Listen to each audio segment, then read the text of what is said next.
Masechet Yoma Daf Lamed Aleph 31. We have been discussing the first time the Kohen comes into the Bet HaMikdash, he has to do Tevilah. In fact, any Kohen, anyone, anytime who's coming into the courtyard for the first time in the day has to make Tevilah. We saw two reasons. Rabbi Zera says it's Deoraita, he learns it from a Kal Vachomer. And Rabbi Yehuda, who says it's just it's Rabbanan, it's just to check, make sure, to remember, have you been in touch with anything Tameh in the past few days? So by doing Tevilah, that will just jog your memory. And we saw the other opinion of Rabbanan, who say, no, a regular person does not have to do Tevilah at all, except for Mesorah. So now we're going to follow up with a few very interesting questions. Amar le'Abaye le'Rav Yosef, l'Rabbi Yehuda de'amar serech Tevilah hi zo chotzetz o eno choses. According to the Rabbi Yehuda, since you don't actually have to go to the mikveh midoraita, it's just there as a reminder. So since it's only a reminder, then if let's say you're wearing a bandage or have something on, or do you have to worry about chatzitza or not? Normally, if you're actually tameh and have to become tahor, then you cannot have any chatzitza, nothing interposing, no clothing or anything else, jewelry, right? But since this one is only as a reminder, so maybe it doesn't matter if there is a chatzitza, because it will work as a reminder no matter what, even if it's not technically a kosher tevilah. That was Baye's question, and Rav Yosef answers, Amar le kol de takun rabbanan ka'en deoraita takun. A general principle occurs many times throughout Shas, that anytime the rabbis make an institution, they make it in parallel, similar to a deoraita. So they're not going to, if they say that you need a tevilah, then you have to do the tevilah with all the restrictions, requirements of a regular tevilah that would be deoraita. So yes, chatzitza would be a problem. And that's a very important principle that the rabbis are going to piggyback on something that is the same as a deoraita law. Otherwise it'd be too confusing and wouldn't really even look like it was an actual tevilah. Amar le'Abaye le'Rav Yosef. Now another question from the same sage is bi'ah b'miksat shema bi'ah or lo. What if someone enters the courtyard only partially? This question can actually come up today in a slightly different variation. If you go to the kotel and stick your fingers in between the stones, to put a tefillah, a paper in there, right? So technically, there's discussion: is that considered going into the Temple Mount area? And would you have to then do tevilah before you put your fingers in between or not? So this would be a similar question, except here we're talking about someone sticking a one limb into the actual courtyard. So would they require a tevilah just for that, or only if they put the entire bodies in? Answer: Amaleh behonot yochichu shehen bi'ah b'miksat. Actually, we have a good answer for this. Where our thumbs will prove it, because of Mesorah on his 8th day, when he is tahor, but he still has to bring the sacrifices and get blood put on his thumb and toe. So he sticks his thumb in, and he has to do tevilah beforehand, even though he's not entering his whole body. So the answer is yes, even partial entrance is considered an entrance and does require that one goes to the mikveh beforehand.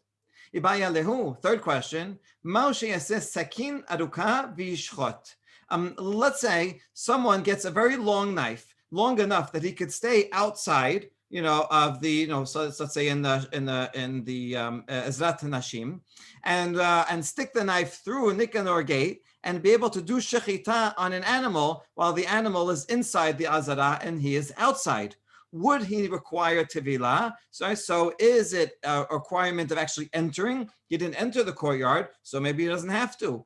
Or is it about the avodah? He is doing an avodah. The shechita is an avodah. Can be done by a kohen or a non-kohen, but it still is an essential part of the service. Or is it about the avodah that he is doing inside, and therefore he would have to do tevilah even though he's physically outside? Okay, good question. We're going to ask it according to all opinions. Tibae leben zoma, tibae lerabbanan de pelig ale de Rabbi Yehuda.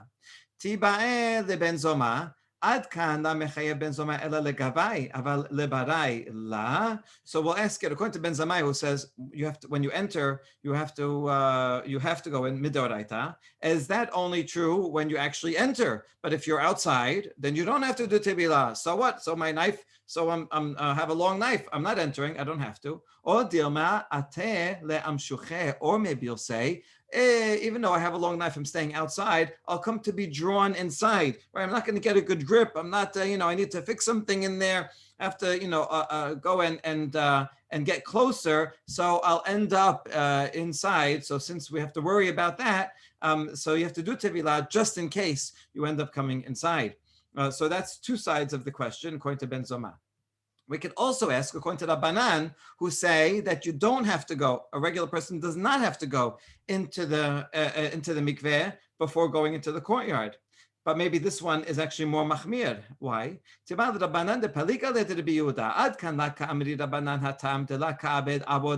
When the rabbis disagreed with Rabbi Yehuda, and they said that a regular person does not have to go to the mikveh before entering the courtyard, that was just about entering the courtyard.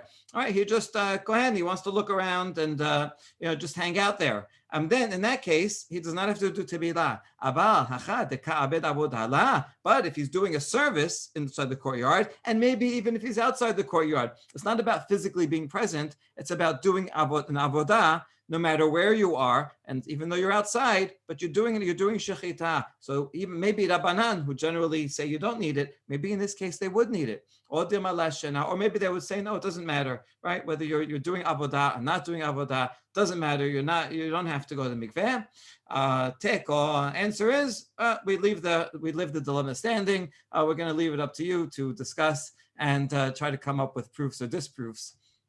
But the Talmud does not resolve it. All right, so those three very interesting theoretical questions.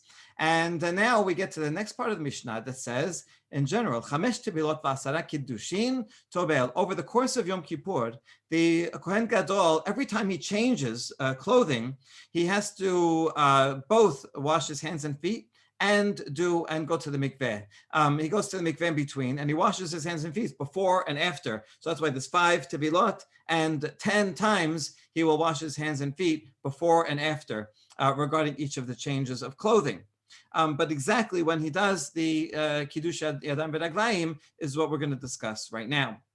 Tendor Rabbanan. 5 tevilot v'asara kiddushin tobel kohen gadol umekadesh bo bayom. וכולן בקודש בבית הפרווה, חוץ מראשונה שהייתה בחול על גבי שער המים, ובסד לשכתו הייתה. So here is a baraita that's going to add some more information to the Mishnah. So he does 5 tevilot and 10 times washes his hands and feet. That's at the kiyor. And they were all the tevilah, all the mikvot are done in bet haparva, which we saw was on the south side, on the upstairs, except for the first one. The first one was done outside the courtyard near Sha'ar Hamayim, because after the first one, he's now entering, right? He's not there yet. He's entering into it. So like we said, the first time you enter, you have to go to the mikveh. And that was Besad Lishkato Aita, that was near the Lishka where he stayed. Okay, that's the Baraita. אמר אביי שמאמיני עין איתם גבוה מקרקע עזרה 23 אמות. So since the mikveh that he goes into is on the second floor, right? So that would mean that needs to get water from something that's even higher. Let's see his proof. Ditnan, כל הפתחים שהיו שם גובהן 20 אמה ורוחבן 10 אמות חוץ משל אולם. All of the entranceways throughout the Bet HaMikdash are 20 amot high and 10 wide, except for the ulam, which is even bigger. But we're interested in the 20 high. V'tanya v'rachas b'saro b'mayim b'mei mikveh. And when it says wash, doesn't mean wash like with a shower. It means he has to immerse himself totally in water. All of his water has to touch everywhere. So it has to be an actual mikveh. And so how big does a mikveh have to be so the person can be entirely immersed? Well, 1 amah by 1 amah square and 3 amot tall. Right now, we're assuming that the 3 amot is tall. I mean, technically, if it was on the side, like a bathtub, and you lie down in it, it's also okay. If you do the calculation, which we once did, it adds up to 40 se'ah, which is about 80, 90, 100 gallons, different calculations, exactly how much, like a pretty big bathtub. But since it describes it as 1 by 1 by 3, assuming that it would be most convenient for the Kohen Gadol to go inside standing up and not have to lie down. 3 amot is a little bit shorter than a person, but you can kind of crouch down, I guess, and put your head down. So assuming that the mikveh is 3 tall, and it's on the second story, right? It's above a sha'ad. So, and a sha'ad is 20 amot high. So therefore, the top of the mikveh is going to be 23 amot high. Now, this mikveh has to be filled up with water. What's the water source? Well, it comes from an aqueduct. And this aqueduct comes all the way from a town called Ain Aitam that is all the way here south of Bethlehem. Okay, this aqueduct still exists today. At least partially. It was destroyed when the Bet HaMikdash was destroyed, but it was in use before that for a very long time. Here's a remnant of it still there. And so it's traveling all these many miles from here all the way to the Bet HaMikdash. And since gravity you need gravity to pull it down the entire time, and the Temple Mount is pretty high itself, and this is going to be 23 amot, 20 for the height of the sha'ad, and then 3 more amot for the height of the actual mikveh. So therefore, An Etam has to be significantly higher than that. In fact, you can go there and measure, and it is about 25 meters higher than the Temple Mount. So it has to go over many miles. But if you've ever seen them, you know they do go down very, very gradually, just a few inches at a time. And so that is how we got the water into the mikveh that the Kohen Gadol used. Okay, good.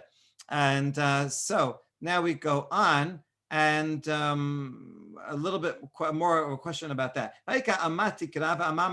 Hold on. I know you said that the archway, the entrance is 20 amot high, but then you need a ceiling, right? So you need some thickness. Don't you need another amah for a thickness of a ceiling? And then the mikveh would be on top of that. Answer is Sharim de Bet HaMikdash kevan deshisha ninhu v'mashu abdi lehu. Now, since they're made out of marble, and the marble is very strong, even a thinner piece of marble is fine. You don't need a whole amah for the ceiling. Okay, but besides that, don't you need something at least? I mean, you also need a floor. It has to be, waterproofed. So why don't you say 23 and change? Answer is kevan de lahavai amta lachashib lehu. It's not a full amah, so we just rounded it down. So you're right; it would be 23 plus something for the ceiling and the roof and the floor of the mikveh, but we don't count that. All right, good. So now we got a little bit of architecture, and the last part of that previous Mishnah said parsu sadin shel bus. Right, he goes up there, and the Kohanim will hold a sheet of linen so that the people all around will not be able to see, and he can immerse in privacy. Maishena shel bus. Okay, use any sheet. Why does the sheet have to be made out of linen? Rav Kahana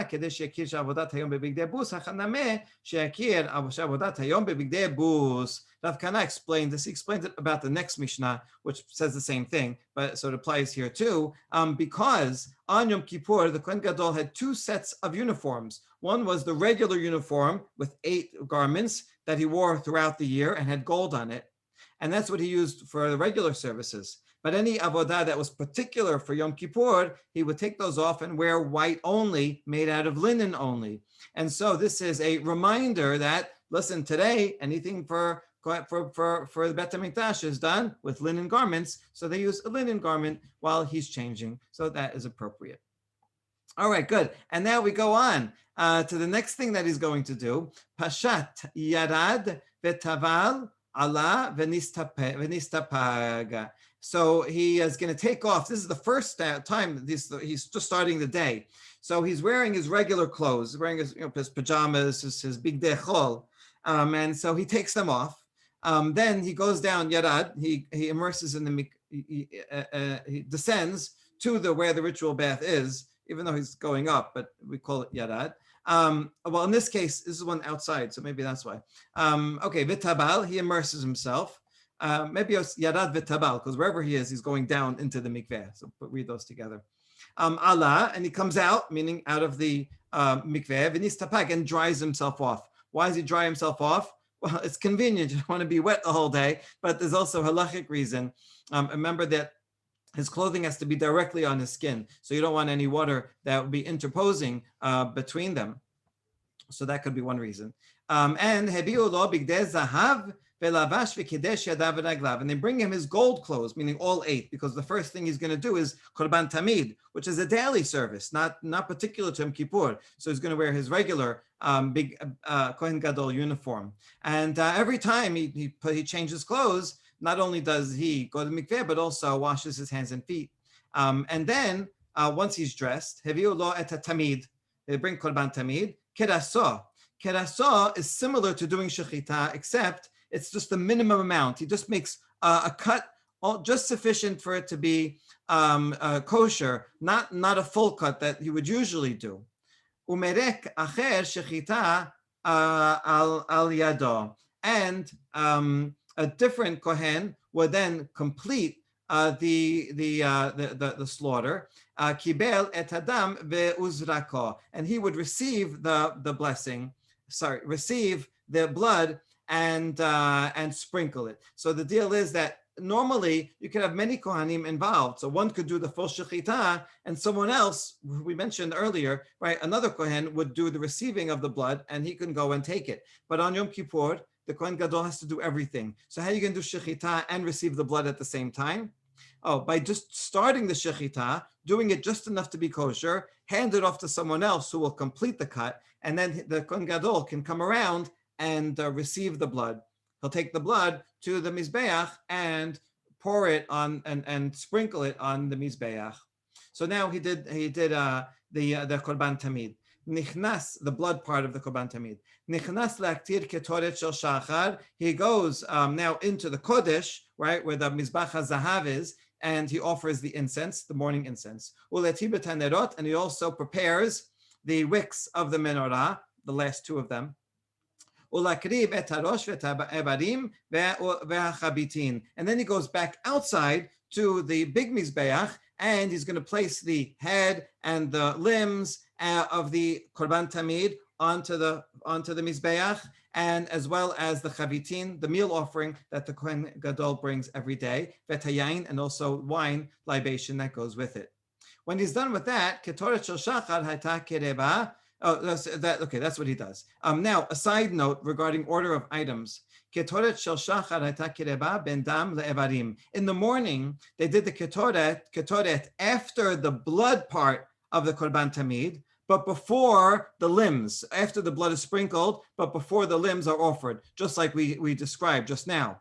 But in the afternoon, it's different. Shaben harbayim ben evarim lenesachim. In the afternoon, we do the evarim first, and then he does the ketoret, and then he goes back and puts the nesachim, the libations, the flour and the wine onto the mizbeach. So it's a little bit different. The Gemara in a couple of dapim from now will explain why.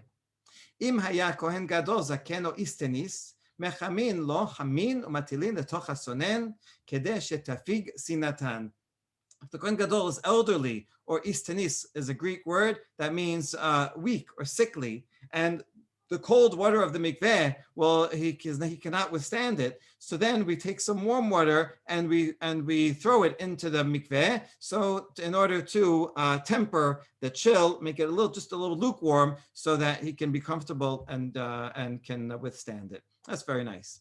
Okay, it's good. So that's the Mishnah. A lot of details and even more details in the discussion now.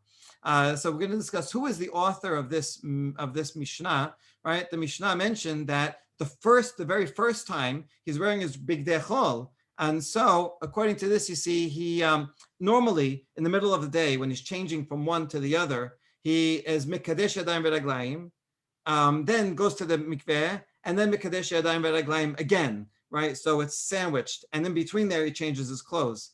Over here, you see in the Mishnah, it just says that he goes to the mikveh, takes off his clothes, goes to the mikveh, and then puts on the new clothes and does kiddush yadav v'raglaim once, right? It seems that because there's no need to do it beforehand because he is only taking off regular clothes, not kodesh clothes.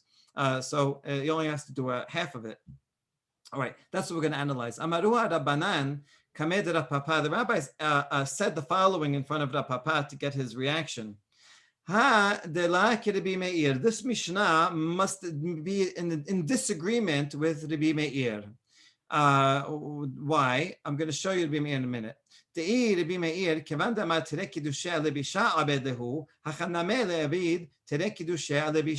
Rabbi Meir in general, in another place, in the next Mishnah, which I'll show you, says that you need to do Kiddush Yadayim v'Raglayim twice for getting dressed, right? The Kiddush V'Raglayim is before and after getting dressed.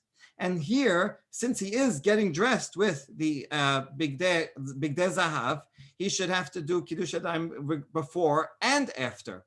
Okay, what are we talking about? What is it Rabbi Meir? He's found in here in the Mishnah a little bit later on that says, when they bring him to Bet HaBava, Kodesh Basut Sadin Shalbus, so they once again they lift up a linen cloth, Kidesh Yadav V'Raglav Upashat. So when he's already wearing his golden clothes, so the first thing he does is Kiddush Yadayim V'Raglayim, and then take them off. So you see that Kiddush Yadayim V'Raglayim is a preparation for getting undressed. Now, in our Mishnah, since he wasn't wearing any special clothes beforehand, he could skip this one, right? He just puts on the new mikveh, puts on the new clothing, and does the afterward. So this makes sense according to Rabbanan. However, according to the Rabbi Meir Omer, Pashat, and then Kiddush Yadav V'Raglav. First, he takes off his clothes, and only then he does Kiddush Yadayim V'Raglayim, and then he does Tevilah, right? And then he will get dressed and do Kiddush Yadayim V'Raglayim again. According to the Rabbi Meir, therefore, since you do Kiddush Yadayim V'Raglayim after you get undressed, it's not related to the getting undressed, but rather as a preparation for getting dressed afterwards. So since every time you get dressed, according to Rabbi Meir, you need Kiddush Yadayim before and after, so even in the first instance, the first case when he first comes in, he should require two, and our Mishnah says only one when he first gets dressed. And therefore, it seems that our Mishnah is according to Rabbanan and not according to the Rabbi Meir. All right, that's their thesis. Rav Papa disagrees, but in the end, the students that said this in front of Papa are going to be right. They have a braita to back them up. But so far, we're only using logic without a braita. So Amar lo Papa, no, I disagree. Ben Rabbanan, Ben Rabbi Meir, had a peshita de bigdei kodesh, v'chad alibisha. Both of them agree that you do one kiddush yadayim v'raglayim for getting undressed and one for getting dressed. The only question is which order, right? Even according to the Rabbi Meir that says you do kiddush yadayim v'raglayim after you get undressed, it's still because you just got undressed. Now you have to, it's still connected with that. And so if you're not taking off Bigdei Kodesh, then you don't have to do it at all, like in this case. So here's what they argue. If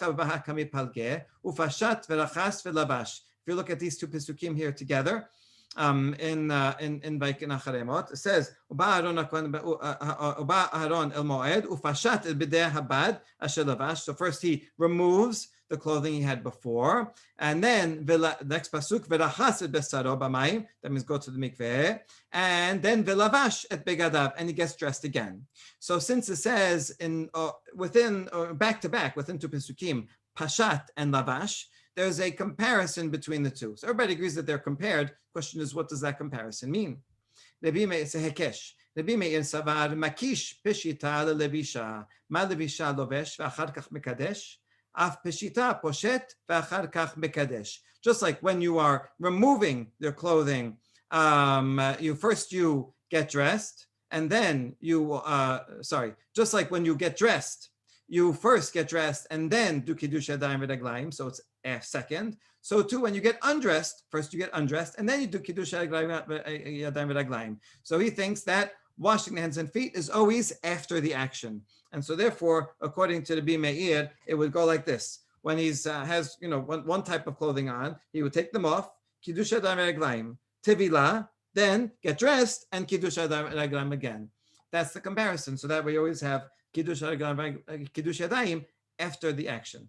But Rabbanan Sabre, Makish Peshita Levisha. He also thinks that you're going to compare them, but for a different reason. Ma Levisha Kishu Lavush Mekadesh, Af Peshita Kishu Lavush Mekadesh. When he is, just like he should do Kiddush Yadayim Raglaim when he is dressed, when he gets dressed, and he does it afterwards, and he has clothing on, so too when he gets undressed, he has to do it beforehand, so that while he's doing Kiddush Yadayim Raglaim, he is wearing clothes. It's actually kind of curious. How would he do it when he's took off his clothes? You have to walk to the kiyor without clothes on. What are they going to surround him with the towels the whole time?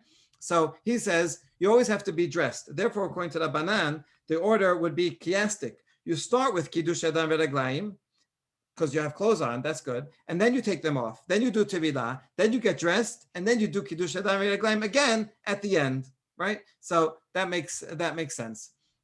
So that would be Rabbanan. And so therefore, Rav Papa says, no, both agree. Rabbanan and Rabbi Meir agree that one of the Kiddush Yadayim Raglaim is for getting undressed, and one of them is attached to getting dressed. The only question is, for the getting undressed, is it before or after? But if you're not getting undressed, meaning you're taking off just your personal pajamas, you're not taking off Big Day Kodesh, then you don't need Kiddush Yadayim Raglaim at all. Therefore, even Rabbi Meir can be the author of our Mishnah. So that's what Papa said based on his logic, but he's proven wrong. Amru le Rabbanan le Papa. This is kind of unkind of the Rabbanan to be ask him a question when they know a Baraita, right? Maybe they just found out that someone else came and remembered this Baraita after he said that. Can you really say that? Vatanya. Parsu sadin shalbus beno leben ha'am.